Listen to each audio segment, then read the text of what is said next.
Okay, so good evening, everyone. Am I audible? Yes, sir. Okay, thank you. Uh, let's wait for 2-3 minutes. Let others join, then we will start.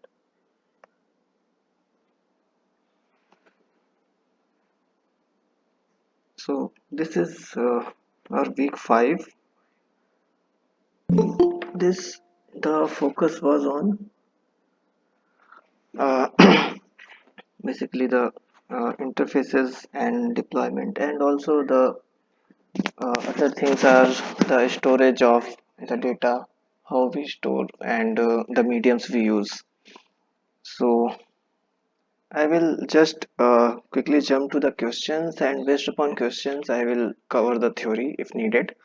And also, as I have earlier told, that we will do at least one question on normalization forms. So I will do today that also. So let's wait for 2-3 minutes. People are joining.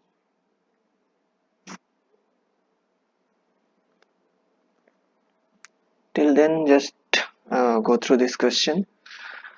It is about the normalization. So we are given a relational schema, and it is having attributes like this grid number, then building name, capacity, staff number, first name, last name, and date. So with this, we are given this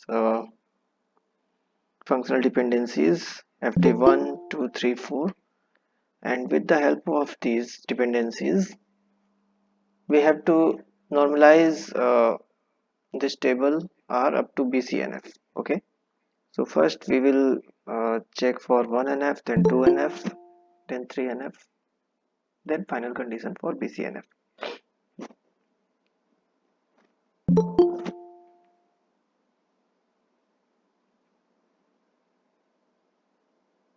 So you can try by yourself how you can uh, decompose the tables and apply the normalization forms on these attributes, on this relation, sorry. So I think 28 persons have joined till now. So I am starting the session. So we are given this relation. We are having these dependencies. Now we have to normalize the table up to Bcnf. So for Bcnf, first we should check for this 1NF. Okay. So for 1NF, what is the condition? Should we should have atomic attributes in short. Okay. So in this relation, there is nothing given like there is multi-valued or duplicate attributes. So we can write it as it is in already in this 1NF. So due to atomic attributes, 1NF is satisfying. Then just check for 2NF. For 2NF, what we should do? So for 2NF, we should eliminate the partial key functional dependency. Okay, we should eliminate the partial key functional dependency. Okay, so for that we need to find the key for R or this relation. Okay, what we have to do? I think my slide is not updating. Just a second, let me check.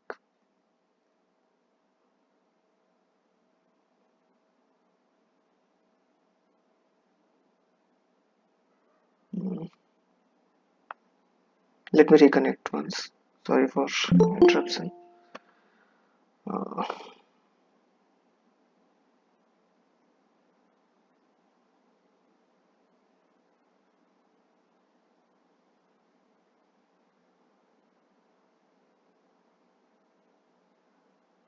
oh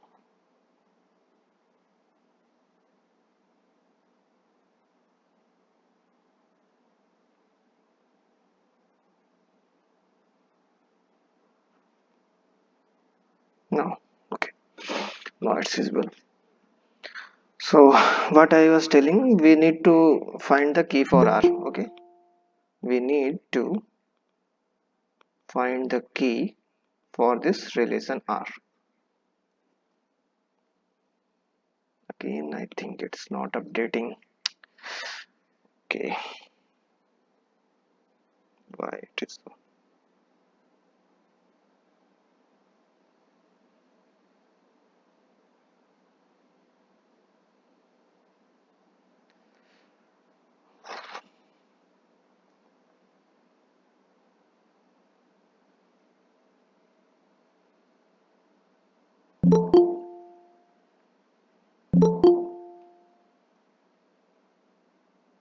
Okay, updated. We need to find the key for R, and for that, what we need the attribute closure of all the left side attribute, LHS attributes. Okay, so we need to check for attribute closure. Okay, for all LHS attributes.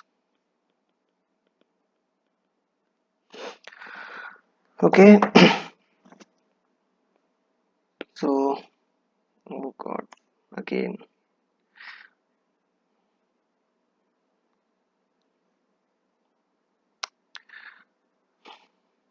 What's happening? Just a second. I am rejoining with this PPT. Just wait.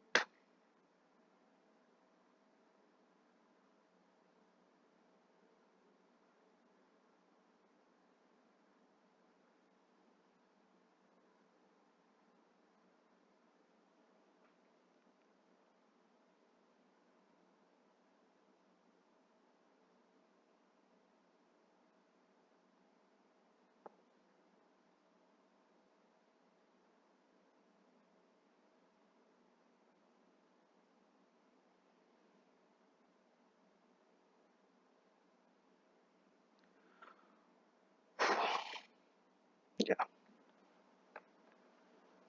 Okay. So we need. Okay. I am telling it again. We are given a normalized. Oh, again, it's happened. Okay. So we are given a table, or you can say relation, having these attributes, grid number, building, and all. So, and also we are given some functional dependencies. Using these things, we have to decompose or normalize the tables up to Bcnf. Okay, we have to finally land to a place where we will have some of the set of attributes which, or sorry, relations, which will be actually in Bcnf. Okay, so for that, first we check for 1NF. So there is no any information about any attribute having duplicate values or multi-valued. So for that, with that we can say that these are having atomic attributes. So that's why it is satisfying the condition for 1NF. Now for 2NF, what we need, we should eliminate the partial key functional dependencies. Okay, partial key functional dependencies, and for that we need to find the key for this relation. Okay, now we have to find the key for this relation. For that, what should we do? We have to take the closure of left hand side attributes. What it will do, it will provide us the key. So one by one we will take the closure of each of the left side attribute. So there is grid number. Okay, if we take let's say it as gn. Okay, it will be okay. I've written it now.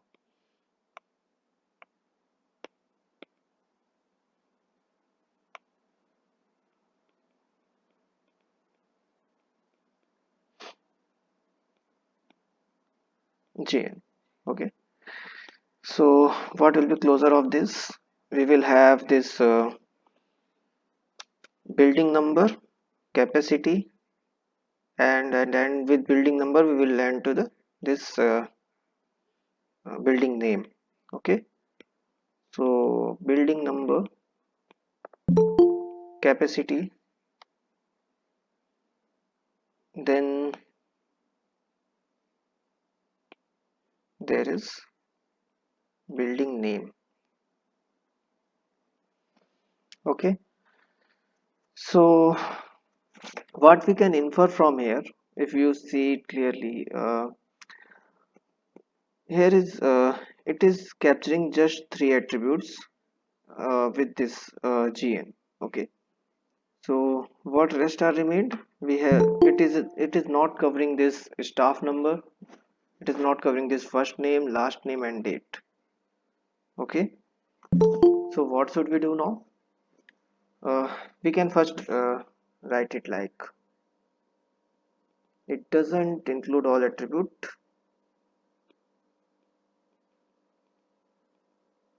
Okay, attributes of R. So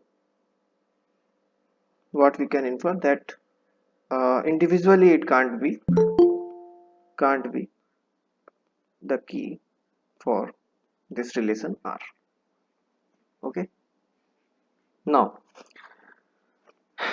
coming to the next attribute, so I'm marking it as A. Now coming to B part. Uh, First attribute is GN. Now if we say building number, it will just cover this building name, what we have already covered in GN, nothing else. Now coming to staff number, let's say it as SN. Take its closure. What we will get? In its closure, we will get the first name and last name. Okay. We now have two attributes. What about rest? It is not covering all the attributes. It is just covering from this to this. Okay. So we can infer the same. We have same inference with all these two. Now keep this table in your mind. I will change the page. So from now C part. What we got? We have now GN plus, which is having building number, capacity, and building name. Then we have this staff number, which is having first name and last name. Now, so both are not keys. And if we consider this G and SN dependency, if we take closure of this, just see the last one. If we are considering grid and staff number together, so what we get, we can determine date from here. Okay, so if we consider closure of these two attributes, so from GN we will get building number, capacity, building name. From SN we will get first name, last name,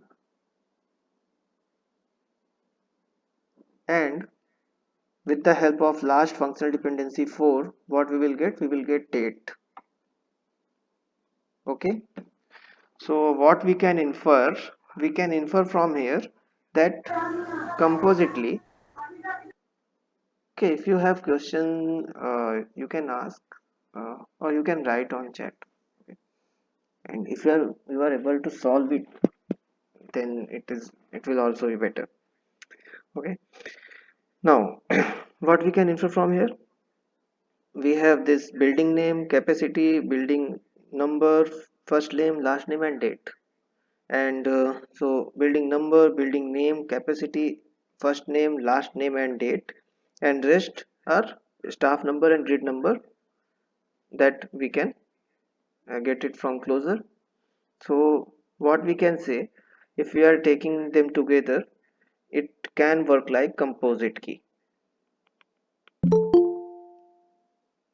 Okay, so it is composite key of R. We are able to determine each of the attribute with the help of the combination of these two. Now, what is the question? The question we have to solve is, do we have this partial key dependencies in R?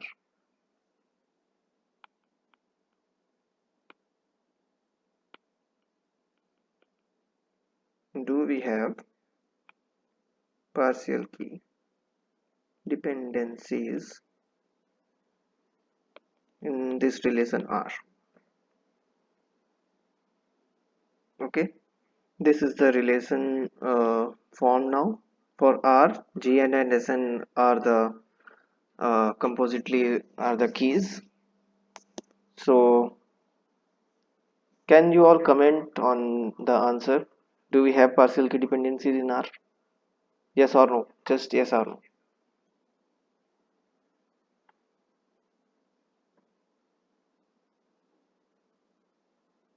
I am waiting for 1 minute.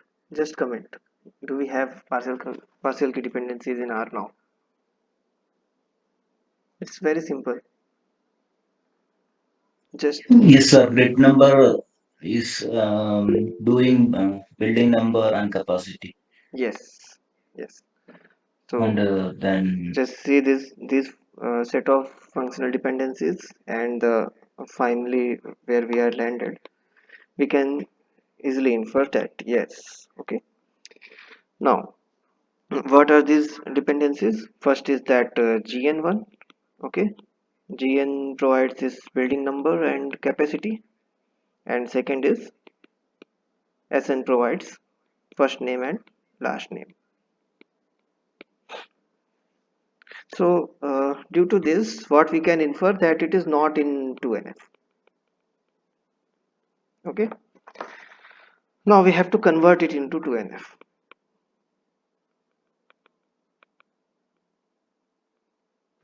How we will do? So we have to first decompose this R into its partial key dependencies. Okay, so what we will get, let's say this is R. Now we have R1. So where we will use this R1, let's see. Let's say we are considering this grid number.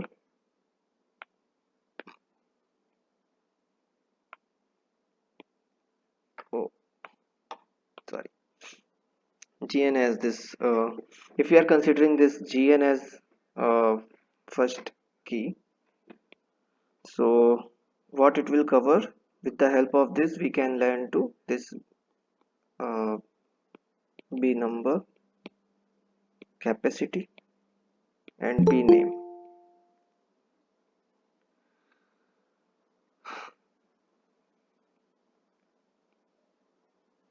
Next, let's consider next one. So if we consider Sn as a primary key, what it will cover? It will cover this first name and last name. So what is left? The left is this date. Okay, so what we will see, we can create another relation Gn and Sn that determines date, where these two combinedly are actually the composite key. So now is it in 2NF? Yes. Okay, why these are in 2NF? Because all non-key attributes, if we say, are fully functionally dependent on only primary keys, not any other one. Okay, from here you can see, from if we see this GN, R1, R2, and R3, I am telling about these three, all are in 2NF. Now how we can infer it? We can check. Okay, if we are considering GN, it is determining this building number, capacity, and building name. So these three non-key attributes can be determined using this GN. The second primary key attribute SN determines FS and LS, but if we are considering date, we have to take it as take it together. Okay, so what we can say that each of the non-key attribute are not partially dependent on any non-key attribute, or they are dependent on primary keys. Okay, now is it in 3NF?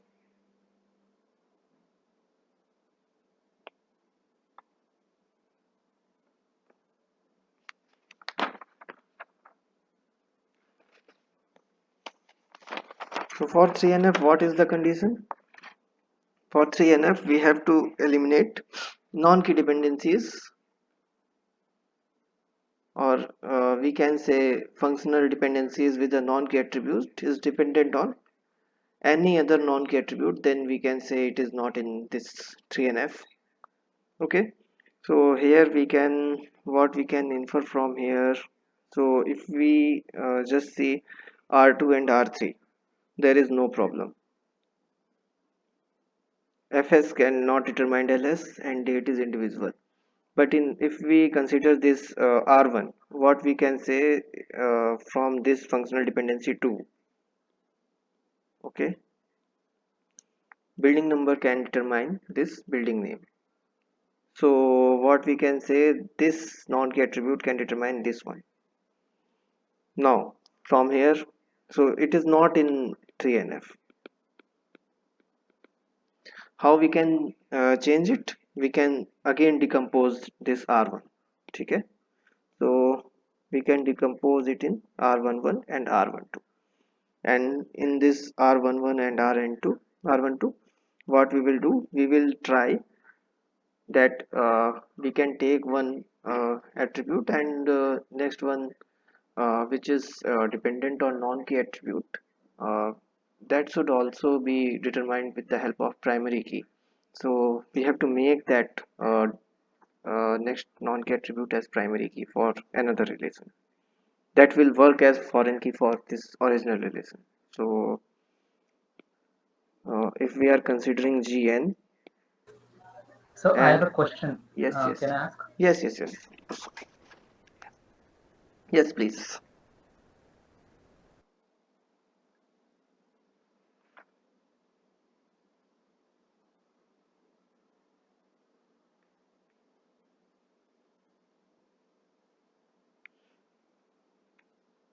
So So can I ask a question? yes, you can. Are we going to consider indexing and file structure today, or just Indexing is actually in week 6, so we will cover it in next week. okay, guys? Yes, today I will cover up to this storage one, what is taught in week 5 only.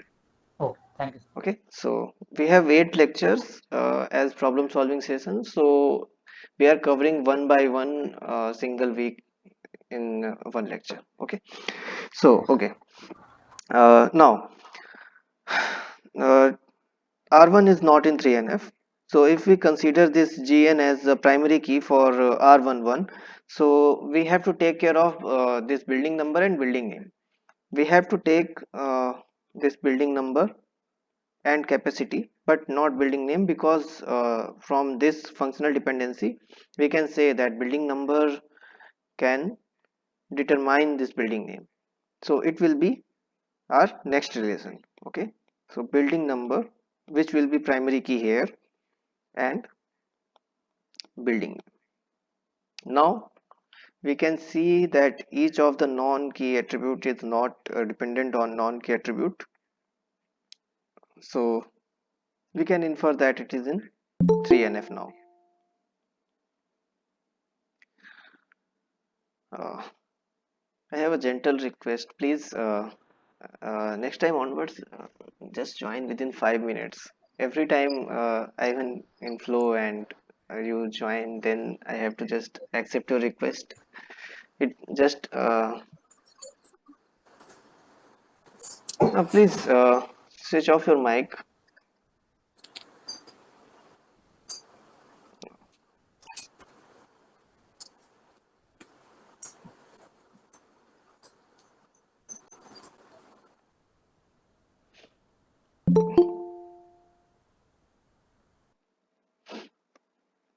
Okay, so it is in 3NF.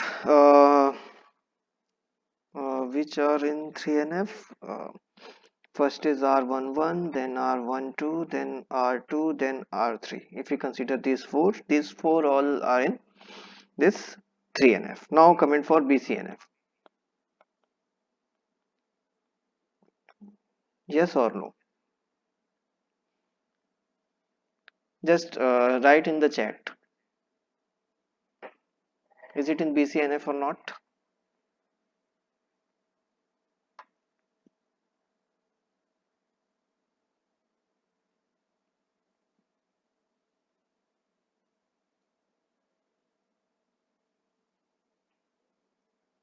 Okay, no answers yet. It is in Bcnf. So for Bcnf, what we have to check? Yes, yes.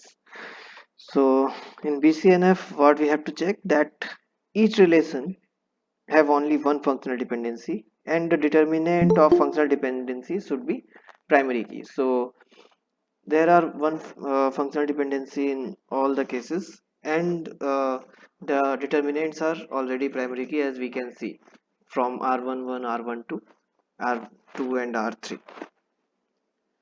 Okay, so I am writing it. Okay, each relation have only one functional dependency.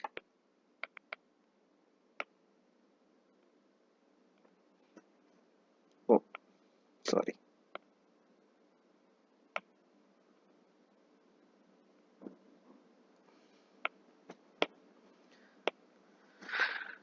So, and determinants of functional dependencies are primary keys. Okay, so we can infer that it is in Bcnf. So in this way we can solve any question for normalization forms. Okay, so first we take this table, then check for atomic attribute, comment on 1NF, then check for partial key dependencies, comment on 2NF. It is not so, then decompose it, apply some axioms, and then check for 3NF. Is there any dependency on non-key attributes? Then again check for primary key attributes for determinants of functional dependencies to check for Bcnf. So that is how we normalize some given table. Okay, now coming to this week content. This I promised last week that I have to cover, but there was no time left, so I covered it today. Uh, so from previous year question papers of NPTEL and some resources, I am covering this topic because mostly it was on the theoretical part, the application of these layers and also the storage kind of questions. So let's do one by one. So it is telling identify the incorrect statement from the following options. So just read these questions and uh, comment the answers. Okay, just be interactive uh, through chat. Okay, if I tell something wrong, then just open the mic and correct me. Okay, chat is open for you all. For first question, what should be the answer? So first is telling URL stands for unique resource locator. So this is wrong. we can say. Okay, but we have to identify the correct statement, so it will be right answer for this. Second one, common gateway interface is used to enable web servers to execute an external program. Is it correct? Yes, it is correct. Then third one, a cookie is a small piece of data containing identifying information. In lectures it is covered. It is correct one. The next one, a web browser is a website that provides link to the other website. It is very means uh, simple statement. You all are Right. using this uh, Chrome or any other browser. This is not so. What is it is written? So answers will be A and D. Okay, A and D are incorrect statements. Okay, next one, uh, identify Sir, the, can you say something about, excuse me, sir? yeah, yeah, please. Sir, can you say something about common gateway interface? uh, Common gateway interface is like where multiple users are using this uh, web service to means uh, go to this just a statement you can say. Okay, like it is used to enable web servers to execute the external program. So like we have some web servers like Apache. Okay, and we want to execute it, so we should have a common gateway. Multiple users should have a common gateway. With help of that, they can use the services that are hosted using that Apache. Okay, so if you are getting like there is some database stored in somewhere and we are using Apache to retrieve it. So, with the help of common gateway interface, any user can just connect to that web server. Okay. Uh, in real life example, you can think of like in online banking, you have if you are making some payment, we use this payment gateway that is common for users, but it connects to the web servers and we run our program to this uh, commit the transaction. Okay, so coming to next one, identify the universal front end which connects database application to the backend through internet. We all know it is this. What will be the answer? Yes, it is covered in the lectures. It is very simple. 2D. Now consider this question. Uh, we can go through any specific way of solving it, but if we just see this uh, relation. Okay, if we see this relation and we just check these dependencies, we can infer the answer easily. Okay, so first thing is there are two kind of answers. One where they are considering subject, one there are no subject involved. So if we just see the left hand side of these functional dependencies, sorry, so what we can infer that subject is there, but it is in composite way, so individually it cannot infer anything. So wherever we have to use subject, we have to take CID also. So if we see the subject in these two, it is telling subject year semester, but subject year semester uh, can be determined with the help of CID and subject. So this should not be in the answer. We have to refine this schema. We have to get the optimal way to use this schema or decomposed relations. Sorry, just a second.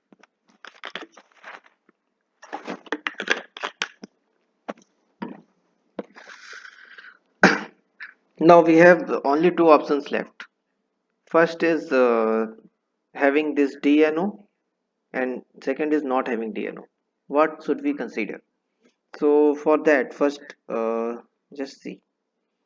if we write it atomically, CID is deriving CNAME, then CID is deriving subject, then DNO is deriving DNAME, then DNO derives building.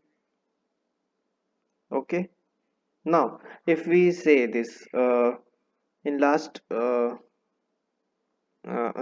lecture, I have covered this. We have given two attributes, but one is dependent on another. So CID is actually subject is actually dependent on this CID. So we can actually tell that CID can also infer these two individually, this year and this semester. Okay, so where we can land, and also from this relation, if we consider this course relation, what course is considering? Course is having multiple things. This CID, then there is DNO, there is subject, there is C name, there is D name, semester, year, building. Okay, so if we consider these much equations, sorry, functional dependencies, where what we can say, we if we are considering this CID as this primary key for this relation after decomposition, what we will get, uh, with the help of this we can infer this subject, we can infer this C name, we can infer D name, oh sorry, not D name, not D name.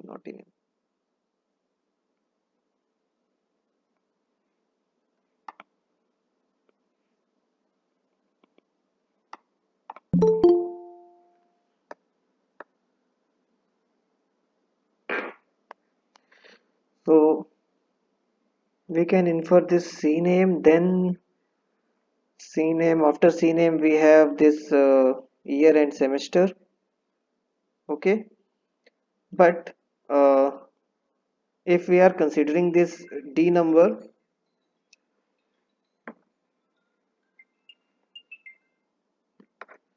so using D name and semester, where we will land, for D name and building, we should consider this DNO, which will work as foreign key for next relation. Okay, so DNO should be there. Now using DNO, what we can determine? We can determine D name and building.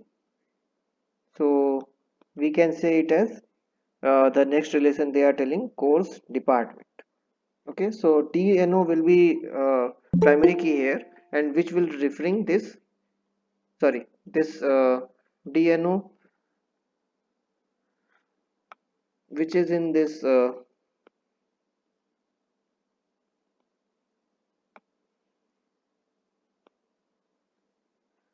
course department, will take reference from this table using this DNO. Okay, so if we will perform natural join with the help of these two, having this with the help of common department number, we will land to this final single relation. Okay, so the answer will be B here. Now the next one, we have to identify the correct statements.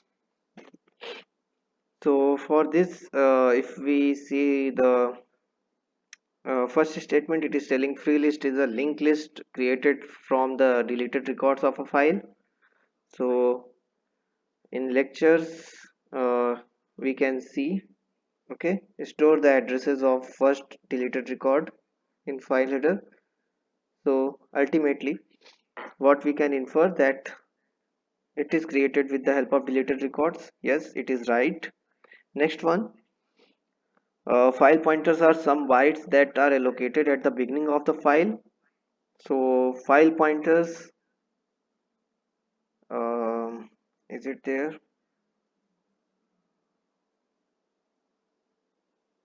Yeah, file pointers you can easily say. For file pointers, we know that uh, is it written there? No, I haven't taken those slides. So file pointers are basically meant for that only. If there are some bytes which are allocated at the beginning of file, it actually points to them only. So no, what I'm telling, file pointers. No. File pointers are some bytes that are allocated at the beginning of the file. So file pointers are used here, I think. Wherever we have means files, there it will just point. So not beginning. It will be either on the empty records where we use it for this in this way. We have pointers, point location of the record. So not the beginning of the file, it's the location of the record. So it is wrong statement. Next, slotted page header is used in file organization with fixed length records. So slotted page structure is actually used for variable length records. That is covered in the lectures. Then the records in a sequential file are ordered by the search key. So you can see here, sequential record is stored in sequential order based on value search key of each record. So it is right statement. So answer will be, we have to uh, check for this wrong statement. So answer will be B and C. Okay. Now coming to the next one. Identify the correct statements from the following. We have to point out correct statement. Rate 0 is used only when data safety is important. Okay, so there are multiple other comments like rate 1 is used in applications with a large amount of data and low update rate. Then the rate 1 has a higher storage cost than rate 5.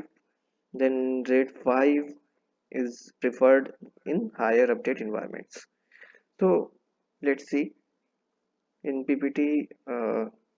In lectures you have, it is told first is RAID is used when data safety is not important. You can see, so first one is actually wrong. Second one, RAID is used in applications with a large amount and low update rate. It is actually for level 5, not for level 1. So it is also wrong. Next, RAID 1 has a higher storage cost than RAID 5. Yes, it is correct, I think. You can prefer this, yes, has had higher cost than level 5 because we actually mirror each of the things. Okay, next, red 5 is preferred in high update environments.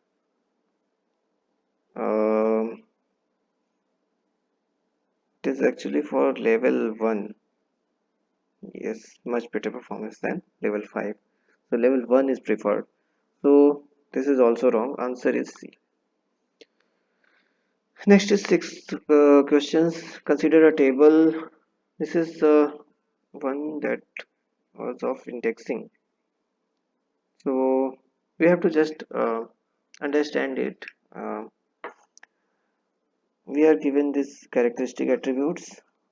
Attribute roll number has the unique values. S name has wide range of string values. Email has many null values, and department has narrow range of values.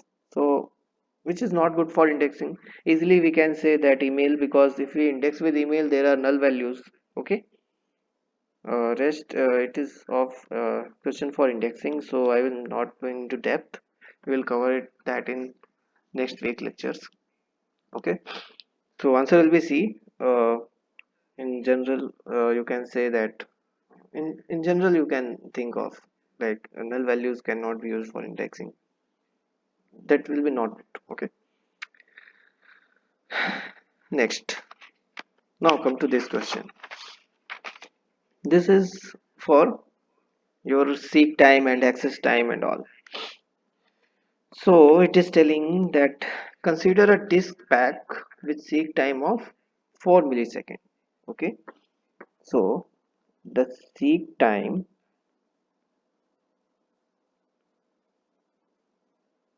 of a sector is actually 4 milliseconds. Now the rotational speed is 10,000 rotations per minute. Rotation speed is given as 10,000 rpm. Next, it has 600 sectors per track. Okay, so one track is having 600 sectors, and each sector can store 512 bytes of data. Okay, so storage क्या हो गया 512 bytes. Now we have to consider a file storage stored in this. The file contains 2000 sectors. So sectors in the file is 2000.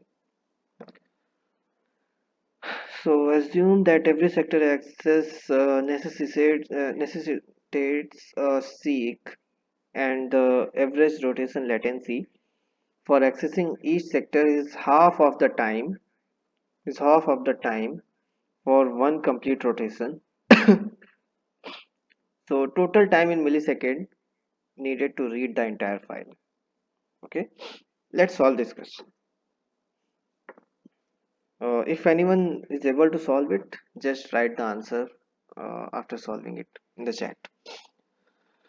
So the total time will be first the seek time when it will adjust its head, then rotation latency, then the transfer time.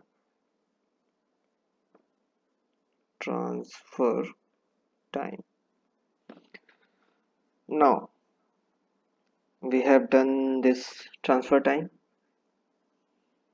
Next, we are given this in rotation per minute. Just change it to milliseconds, because we have everything in milliseconds. The seek time in milliseconds, so it will be helpful for us. So it is telling that 10,000 rotations it is covering in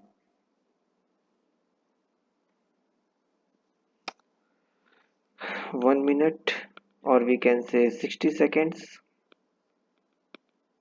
So one rotation, how much it will take? 60 by 10,000. Okay, or we can say it as 6 milliseconds.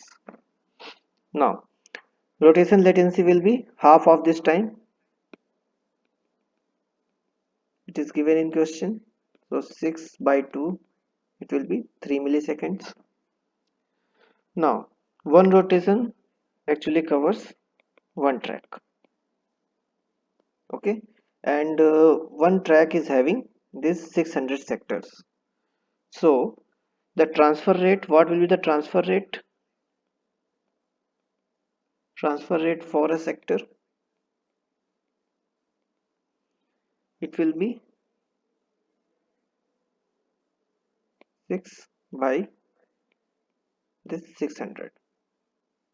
Okay, so one rotation is having 6 millisecond, and this 600 sectors. So what we will get is 1 by 100 milliseconds. Now what will be the time needed? It will be first total sectors in file multiplied by the total time. Okay, we will calculate for one sector, then we will multiply by total sectors covered in file. That will be the total time needed. Now total sectors are given as this 2000. Okay, 2000 multiplied by this seek time is 4 milliseconds plus rotation time is 3 plus 1 by 100 milliseconds. So just solve it. What we will get? 200, 2000 by 100 into 701.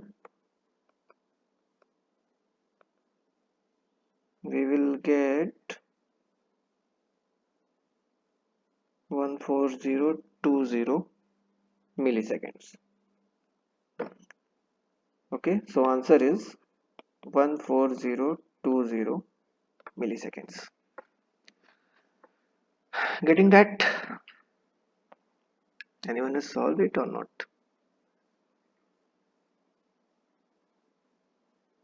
No. So I am just repeating it once.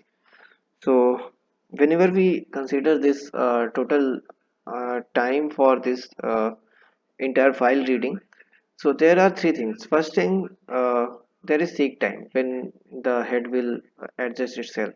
Then there is rotation latency, how it is your disk is revolving that time. Then everything is in its position. Then we will take the transfer time, means the chunks are uh, taking place from one to another place.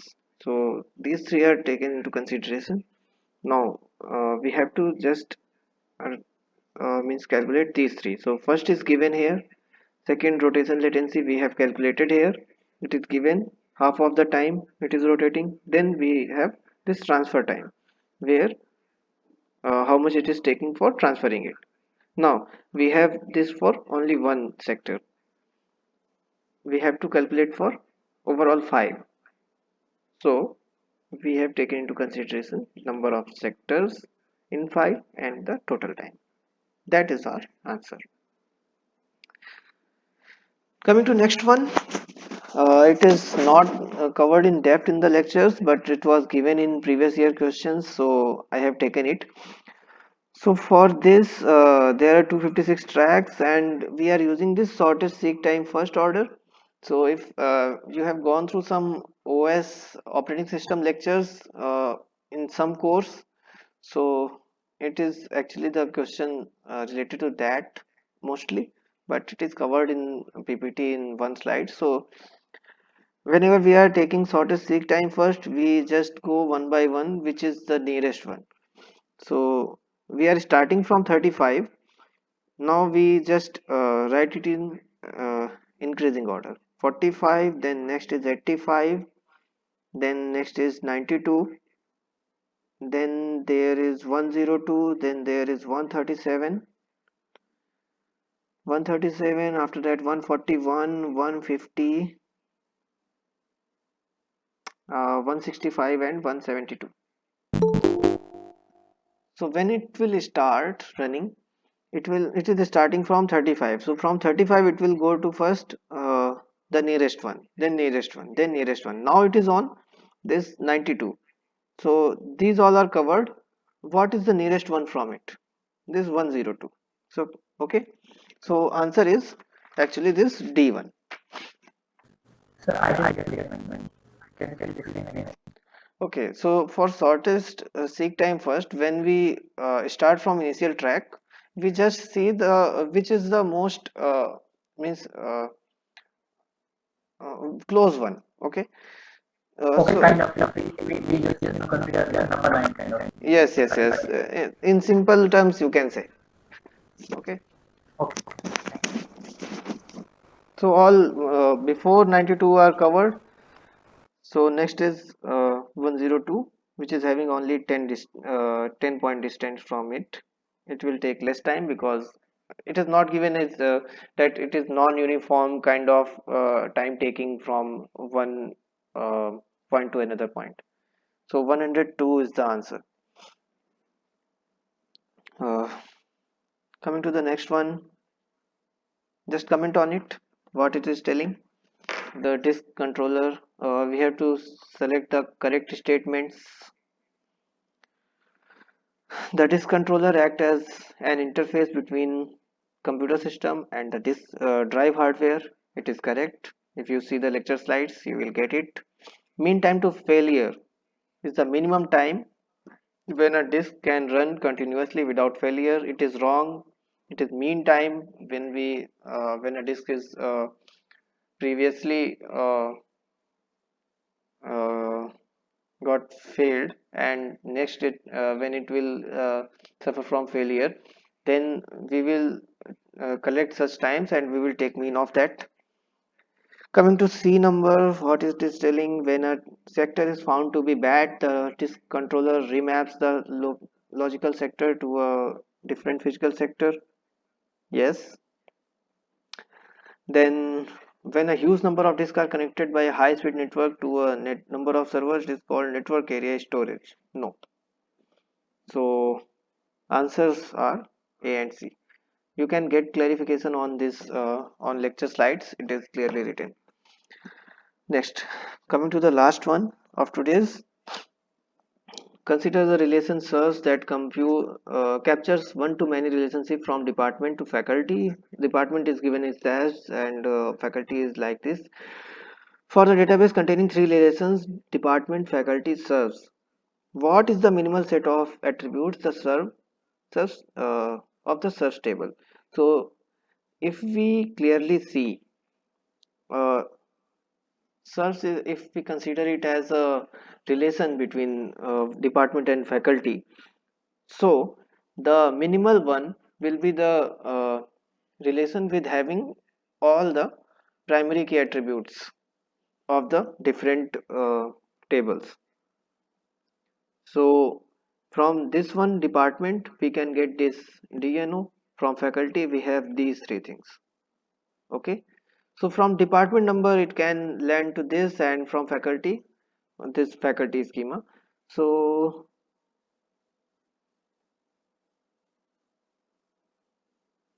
yeah, first is the only answer. It is taking all fours with DNO serving as a foreign key to serves. Okay, because these are having multiple attributes, we will take it and uh, in the schema. So I have a question. Are these slides will be available for later? Is it like? It is actually uploaded. Actually, I'm not. The actual the lectures I take that is uploaded in your this problem solving session. Yeah, I got the lectures, but the slides are not available because what is available actually is course slides, not the slides you are teaching here. No, there is another section. If you see, there is another section. So it would be better if you have last of the session you can share here. Yes. I will tell where it is. It is there in this slide. Okay. So that is all from today from my side. Answer is A for this. So thank you for attending today's lecture. I am writing annual today. So it is around 7 o'clock. So today we have actually covered this.